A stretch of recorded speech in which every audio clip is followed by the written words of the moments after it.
Do you know what time it is? It's supernatural story time. And if you're easily scared, and even if you're not, there's only one thing left to do. Just turn off the lights, because these are stories that you listen to only in the dark. Spoken of only in whispers, Volume 5, Story Number 1. My ex-husband and I had just bought our first house right before our third child was born. It was an old farmhouse that was a mile away from General Brown's home during the war. That was the War of 1812. It was built on the land that his soldiers camped on. When we asked about previous owners, we were told that there had been many since it was built in 1875. No one had lived there for more than 5 years before selling. Thought it was odd, but no one elaborated, so we moved in. Strange things happened all the time.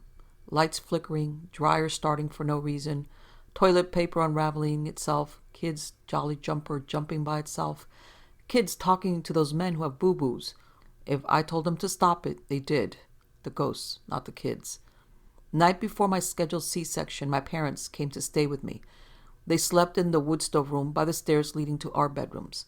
My mother asked me the next day about the soldiers. She said they looked war-torn and had marched through the wall of the wood stove room up the stairs. General Brown's soldiers coming back to camp after a war? I finally got the nerve to ask the farmer who lived in General Brown's old house why no one stayed there long before moving. He said that bad luck always happened to those who lived there. Loss of jobs, divorce, etc. After living there, my ex started to become a complete jerk. Lost a few jobs, started cheating, treating me very badly, physically and emotionally. One night, I heard a man's voice telling me to leave. It was best. I decided it was time to leave my ex, and I moved 2 weeks later.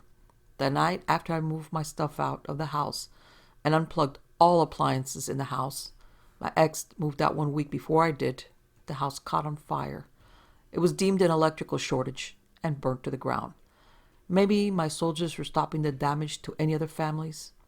By the way, my ex returned to his normal self, doing well at job. He was the man I once married. Was it the house? I guess I'll never know. Story number 2. When I was 18 years old, my boyfriend and I were going to prom. We had one of his friends and his date in the car with us. We went to eat in the town I lived at. Then we were headed back to his hometown. While his friend told him to take a certain road, that it would be a shortcut, as soon as we turned on the road, I heard a voice that said, "Put your seatbelt on." I did, and told everyone else to do the same, while the other girl put hers on and made her date put his on. Every time my date would reach for his seatbelt, a curve would come in the road, and he would let go of his seatbelt to drive. I undid mine, put his on him, and then put mine back on. The next curve we ran around, the car went straight. My boyfriend swore that he turned the steering wheel, but it still went straight. I hit my head on the plastic piece on the side of the front windshield holding it. Other than that, no one else was hurt. I was just shaking. The house we went to call for a tow truck belonged to a nurse.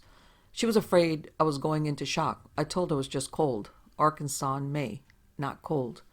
When I went home that night, I knocked on my mother's door to let her know I was home. She asked, was everything all right? I told her I'd like to talk to her. She opened the door and said, "You were in a car wreck tonight about 9, weren't you?" I told her yes. She said about 9, she got this weird feeling that we had been in a wreck, but that we were okay, so she was not worried.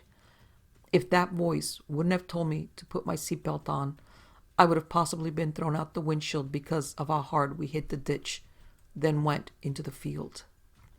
Next story. My brother and his wife and kids moved into a rental house out in a rural area back in the early 90s. While they were unpacking, this was the summer, the furnace kept turning on.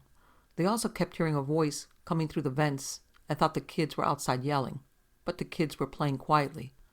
When my sister-in-law was unpacking in the bedroom, she found a metal assistive bar, like you'd put in the tub or next to the toilet in the closet, and a bunch of orange specks in the carpet by the window.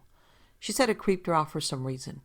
After they settled in, she said whenever she would turn the TV off and go to bed, she'd hear what sounded like somebody shuffling across the carpet. My brother worked early mornings, so he was always asleep and therefore didn't believe her. This went on for months. One day she was babysitting her niece, who was about 2 or 3. Sister-in-law was in the bedroom folding laundry, and the niece was standing at the door and would not come in the room. When my sister-in-law said, come on, Jessie," her niece shook her head, pointed across the room and said, "No, that man over there." Needless to say, my sister-in-law decided she had to find out what was going on. We had a spiritual channeler come to a relative's house a few months later. When asked if there was a ghost in my sister-in-law's house, the spirit, through the channeler, said there was. She said he was a very athletic man who had developed a very crippling disease, and he couldn't take it, so he shot himself in the head while lying in bed. He also said to tell the spirit he doesn't belong there anymore and that he had to move on. My sister-in-law went back to the realtor who had rented the house to them, and he finally confirmed the story. The man had been an athlete, had developed a crippling disease, and could barely walk across the room, hence the shuffling sounds. He asked his wife to go out for orange juice one day and shot himself while she was gone. After a few more encounters, they were able to get through to the spirit by telling him that his wife had moved and he didn't belong there anymore. My brother, by the way, did end up witnessing some events over the course of the year this went on, but he still says there must be some explanation other than a ghost. Next story. I heard this story from a friend of mine who is also a fellow nursing student, but from another university. One night, while they were on a night shift, a 9-year-old female child unfortunately died in the pedia ward. My friend was the one assigned to perform post-mortem care to the said patient. So there he was, cleaning the patient's body and all. He placed a red bracelet in the patient's right hand, as it was the policy of the hospital to place a red tag on the right hand of all patients who are pronounced dead. After performing his task, he was on his way to the elevator when suddenly the little girl came running after him. Terrified, he quickly pushed the close button so that the elevator would close right away and bring him to safety down to the lower floor. While inside the elevator, an old woman in a hospital gown asked him why he closed the elevator door right away when a child wanted to board in. Still overwhelmed with fear, he explained to the old lady, "That was the child that I just performed post-mortem care a while ago. She is already dead. Did you see the red tag on her right arm? That is the mark for all dead patients here in the hospital." The old woman raised her right arm and replied, "Similar to this?" My friend was found unconscious inside the elevator a few moments later. He never stepped inside the said hospital again. Ever. Next story. I worked medical surgery for about 3 or 4 years. I had a patient in her 50s that came in with abdominal pain and constipation. Well, the case was open and shut. Once they got in, they saw there was so much cancer, they just closed the incision. Anyway, I got her straight from PACU into room 26. She was still stuporious, and the surgeon had not yet informed her of the situation. No family was around, and no visitors came during my shift. I got her at about 8 p.m. The strange incident took place about 2 to 3 a.m. I entered the room to do VS rounds, and she was sobbing. I asked her if she was in pain. She denied pain, but said that the other nurse just told me my surgery didn't go very well, and I don't have long to live. I just about blew my top. I was livid. I wanted to find out who in the hell had told my patient about the surgery. That is the surgeon's responsibility, not the nurse's. After calming my patient somewhat, I asked her what the nurse looked like that had told her the prognosis. She described a nurse with a white hat, the white uniform, with white stockings, and everything down to hair color and height. Well, on my floor, there were only 5 or 6 of us working that night, and none fit the description even remotely. And the only nurse I know of that still wears that sort of uniform works days in a different unit. My patient went on to tell me that this nurse in white sat at the edge of her bed, and sure enough, the foot of the bed and the sheets looked exactly like someone had been sitting there moments before. This patient's room is also at the end of the hall, with no door at the end, so the only way anyone could have gone to that room was to pass the nurse's station and be seen. No one had gone by. Fast forward to a year ago, and another patient in room 26 told one of the other night RNs that a nurse in white kept coming in to check the IV. I had not told that RN my story, and that RN was hired after my experience. Then, about a month ago, one of the RNs came down to the nurse's station and asked who had room 26. The nurse that had that room spoke up and wondered what was up. The first nurse said that there was a lady sobbing in there, and she heard it from the hall, but did not look. Instead, she came to ask 26's nurse if she knew what the deal was. Well, 26's nurse said that there was an elderly man in that room, not a woman. At that point, we all went down and went into 26. The man was sleeping quietly. The TV and the radio were off.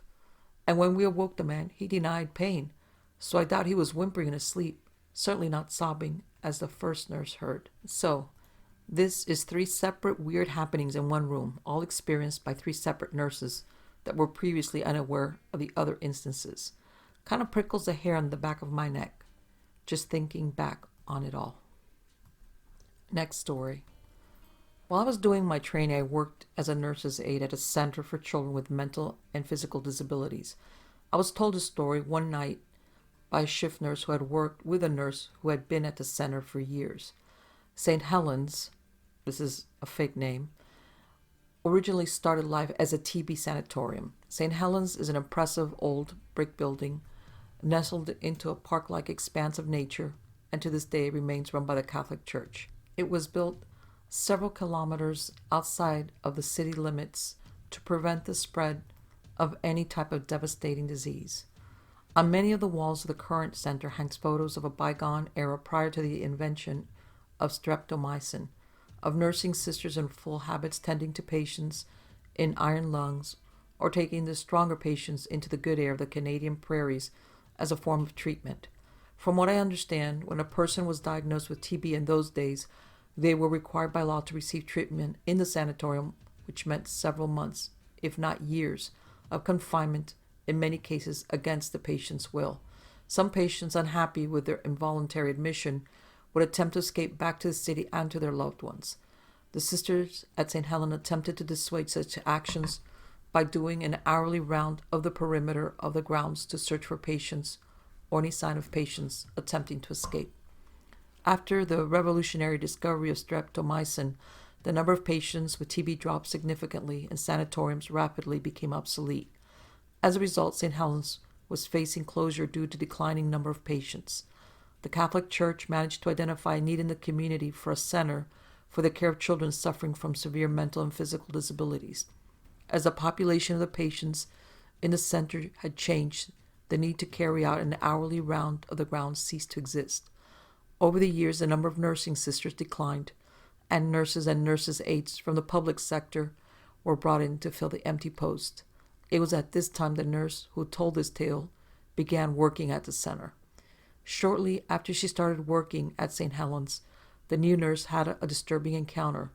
She was working night shift one evening and had to walk over to another ward to collect some supplies that her home ward was short of. She stepped off the lift into the dark corridor, desperately trying to remember the directions given to her by a fellow nurse. As she turned a corner in the hall, she encountered one of the nursing sisters walking away from her further up the way. Relieved to see someone who would surely know where the nurse needed to go, she called out to the sister and quickened her pace to catch up. As she ran to catch up to the sister, the nurse thought that she could see a dim red glow coming from under the sister's dress and from the openings of the sleeves, but thought perhaps it was her eyes adjusting to the change in the light.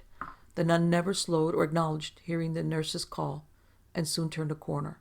Still in hot pursuit, the nurse rounded the corner into a silent, empty corridor. There were no doorways in that hallway, only a flight of stairs to the block of wards where the nurse was headed. There was no way the nun could have made the distance in the few seconds it took the nurse to reach the corner, and there were no sounds of anyone on the stairs. The nurse assumed that her eyes were playing tricks on her and didn't make too much of it until a few weeks later when she was on the night shift again. It was well into the night and the nurse was doing her hourly break check. She entered one of her charge's room and was checking that everything was okay. She noticed that she had forgotten to close the patient's drape. She remembered thinking it wasn't an issue at the moment as there was no moon that night, but that when morning came, the sun would beam in and possibly disturb her patient's sleep. She moved across the room to close the curtains and was about to pull them shut when she noticed a red light in the distance. At that time, the center was still out of the city. It had been engulfed by the urban sprawl by then, and therefore there shouldn't be anyone on the grounds. As she peered into the night, she could see the light was slowly making its way along the end of the field, along the border between the hospital grounds and the forest surrounding it. Knowing that no one should be out on the grounds at that hour of the night, the nurse headed out to the desk to phone the sister in charge. The nurse's aide at the desk stopped the nurse from placing the call after she heard the story recounted. The aide's response was not one of concern, but instead one of calm. She explained that one of the old nuns had dedicated her life to the care of the TB patients and had drowned when she had pursued a patient who tried to escape by swimming across a river just off the hospital grounds. Since that time, she had been seen throughout the hospital walking the corridors, and every so often she had been seen doing the hourly rounds of the grounds. Apparently, she always faces away from people who see her, and she has a red light glowing from the openings in her habits. As I said before, I don't know how true this was. As much as I would have loved to, I never did see her. Next story. I worked at a small privately owned nursing home. A lot of the patients had been there a long time.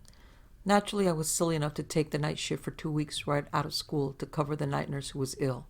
This place had these old hallway lights that you had to stick a paper clip in the slot on the wall to turn them on and off. There was one at each end of the main hallway. I carried the paper clip on my key ring. So there I am one night. I came in at 11, took a report, set up supplies, etc. Then I shut out the lights. The only light was from the lamp on my desk and the eerily red exit sign that cast this red wash all over the walls, reminding me of that scene in Halloween 2, where Laurie Strode is trying to escape from Myers in the hospital. Anyway, I'm standing at the med cart, stocking med cups, and I feel a whoosh of air. It's winter, and no windows are open. I hear a rustling sound and think that it's the resident in number 3 who is restless sometimes at night.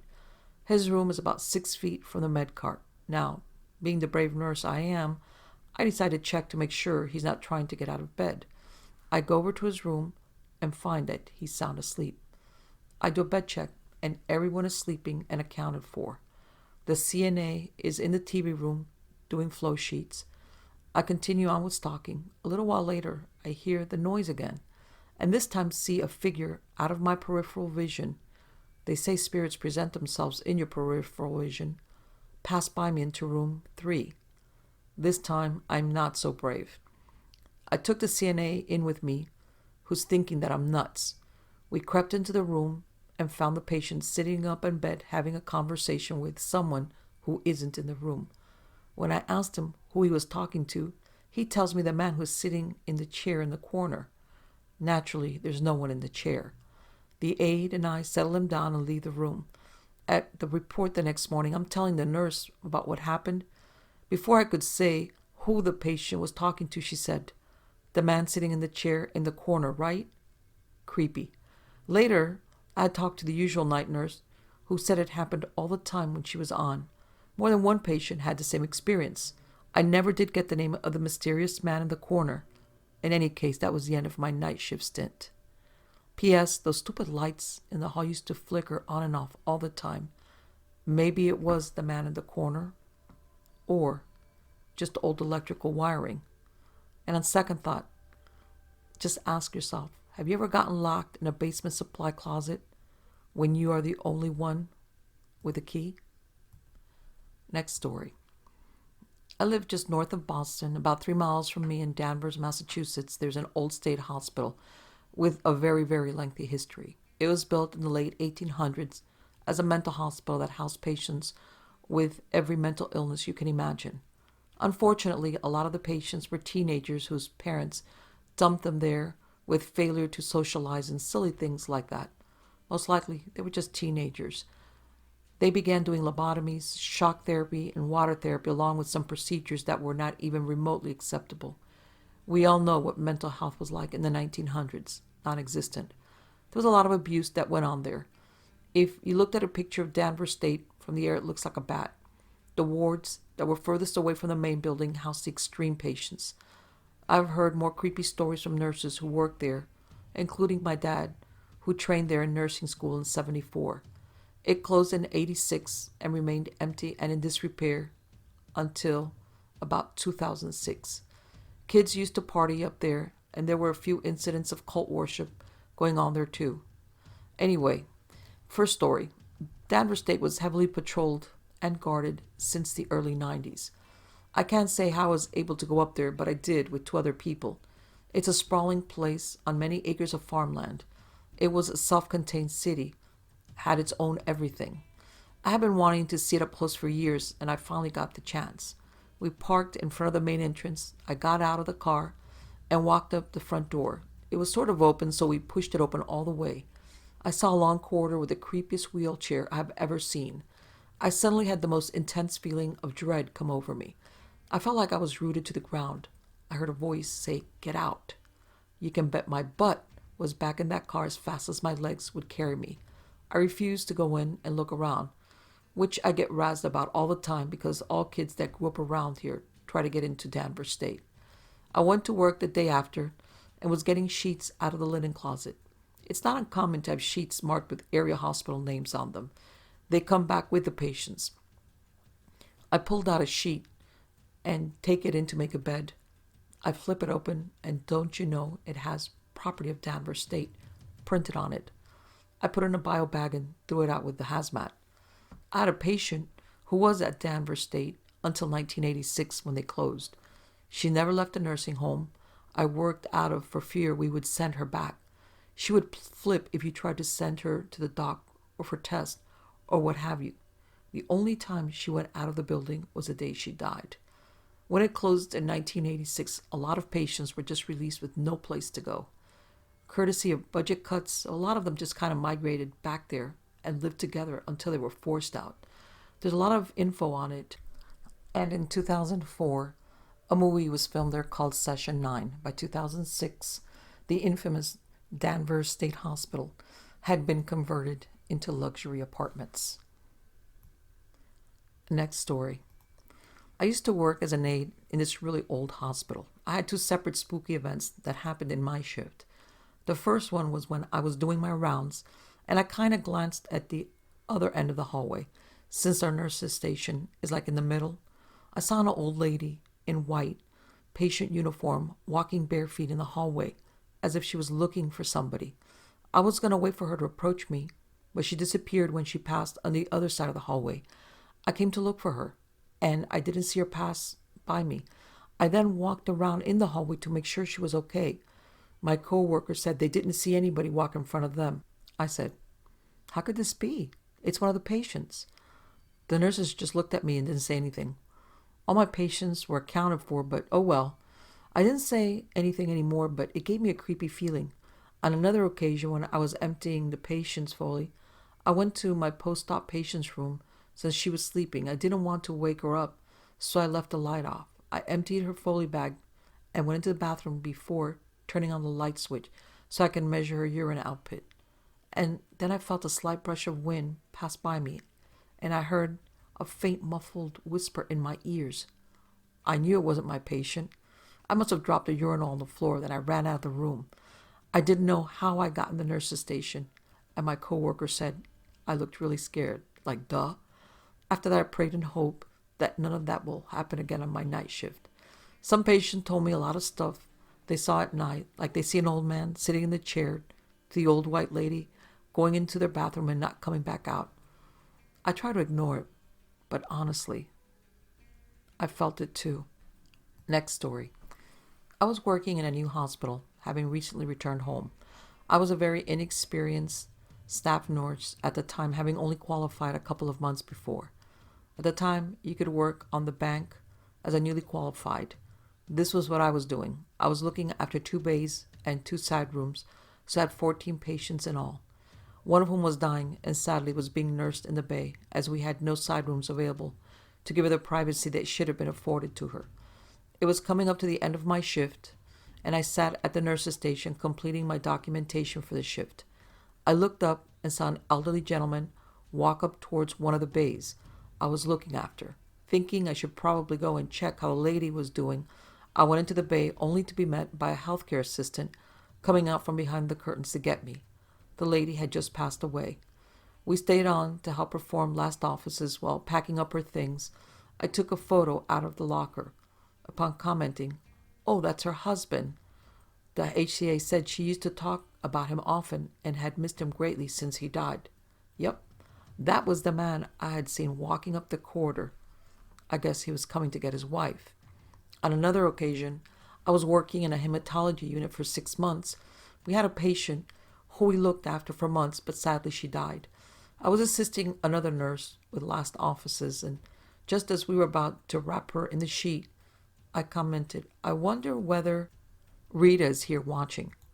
Rita was the name of the patient. I knew I would be if it were me. At that point, the large strip light above the bed went from being bright to a very soft light. The light also went from being right the way across the strip to being a soft ball in the middle. The room went very cold too. The other nurse and I looked at each other and said, "Good night, Rita. God bless." At that point, I literally felt something rush right through me.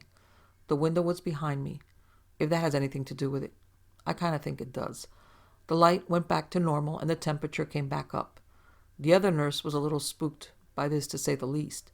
A couple of days later, I was back on duty again. Sadly, another patient died in the same room. The same nurse, ironically, was caring for that patient, but she was absolutely flat out giving chemo, etc. I offered to go in and do last offices as I knew the patient well. So I went in with an HCA, and when we got to the point with the sheet, I was telling him what had happened the last time I was doing this. He asked, and it was all the ward had talked about for the previous couple of days. At that point, the exact same thing happened with the light again. What was strange, the time of day was different, late afternoon, as opposed to late evening, and none of the other lights on the ward were affected.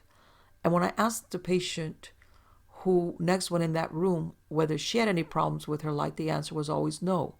So who knows? Maybe it was the patients saying their goodbyes. I'm also a midwife, and talking of rooms which have feelings, there's a room on our labor ward that a student midwife I never liked going in. I mentioned this once to one of the midwives, and she said that whenever a baby died, he or she is placed in a Moses basket in this room for a family to come and see. It's the most eerie feeling imaginable. On a lighter note, while working a night shift once on a postnatal ward, we had an unusual amount of babies in the nursery. We had a rooming policy, but we had 4 LSCS that day, and there were another 4 babies whose mothers were exhausted and just needed a couple of hours sleep. So there were 4 of us trying to settle 8 babies. We were, as you do, talking about ghost stories, as one of the rooms on the ward was reputed to be haunted. Now, bear in mind that the unit is heavily locked at night. You have to swipe access to get into the maternity wing and also again onto each ward.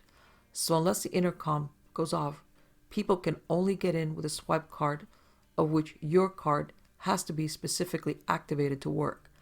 In the middle of a particularly exciting story, one of the girls' faces went absolutely beyond white, and she let out the most horrific scream. She was looking in the mirror, in which you could see the reflection of the door into the nursery.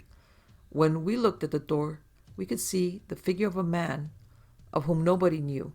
At this point, the door came flying open, and the poor guy, who was a new porter who none of us had met, came rushing in trying to calm us down. He had come onto the ward to get a bed to take to the labor ward for a mum who had happened epidural. So eventually we all laughed and calmed down. The next night it was mainly the same team working, myself and another midwife, the same maternity care assistant who had screamed the night before, but another MCA was working with her that night. At about 3 a.m., there was in what was going on, and we were laughing about the night before. The new MCA looked a little confused, so the other MCA took her into the nursery to start recounting the story. At this point, the doors at the end of the ward opened, and the same porter walked back in. Genius timing. We all put our fingers to our lips and gestured him to come back down the corridor quickly and to go and look into the nursery. The following scream, blood-curdling, actually, we really scared her, was absolutely priceless, and we were absolutely doubled over in hysterics with tears streaming down our faces for a good 15 minutes. I worked on neonatal ICU now, and haven't seen anything there, and hopefully never will. Next story. Well, here are a couple of my stories. I can remember all the way back when I was about 4 years old. I was sitting in my grandmother's closet. This is her walk-in closet, trying on her shoes from who knows what era, and my grandfather walked to the bedroom door and stood beside me. He looked down and said, "Your granny is going to get you for playing in her shoes." I kept on playing and laughed with him about it. Strange thing is, my grandfather died nearly 2 years before I was born in that very room I was playing in. I can remember it all really clear, pretty weird for my age. I can even remember the shoes. They were white with the block-type heel and straps that laid across the top. I described my grandfather to my mom, and she said that it sounded exactly like something he would say. Now, this is another story. This is something that really frightened me, almost to the point of tears. I was 8 months pregnant and, of course, making myself a bowl of ice cream about 2 in the morning. I turned to put the box back in the fridge and was instantly scared. It was that bad feeling of when you know you shouldn't be there and you need to leave because something bad is going to happen, kind of thing. I just stopped and waited. I could feel something behind me, but it was above me. I didn't move because I was scared. My legs were scared. Nothing was working right. I was in between on the knowing, the unknown. I just wanted to know, but I'm scared also. Maybe that's why I just stood still, frightened, wanting to have the full experience. Either way, it scared me, even today, just thinking about it. While I was standing there, I started to feel something hot move down my back. I could feel the heat start at the top of my head and move down the back of my neck, and it just kept moving down. It was just hot on my back. I still had the freezer door open, and like an idiot just stood there. I felt the hair on the back of my neck stand on end, and I wanted to turn around, but I couldn't. All of a sudden, there was this rush. It was like having a blast of air or something, but there was no air. I guess the best way to explain it is when you're really tired and you're almost asleep, and you get that falling feeling, and your heart feels like it's jumping out of your bed, and you jerk yourself back away. After having that rush feeling almost instantly, there was a feeling that whatever was behind me fell from the ceiling and then with a super loud noise hit the floor right behind me. My back was hot. There was this feeling of something behind me, the rush, and then there was the actual sound of something really heavy hitting the floor behind me. The floor was hit so hard that I remembered this shaking feeling. I turned around because really there was nowhere else to go. I did it really slow though. There was nothing at all there. My heart was pounding. Funny thing is, I turned back around and put the bowl of ice cream that I had just made in the freezer because I might want to eat it later. I don't know. I then grabbed my keys and left to my aunt's house in my pajamas and in tears. It was really, really awful. Thankfully, when I did get the nerve to go home that same night, I still ate the ice cream.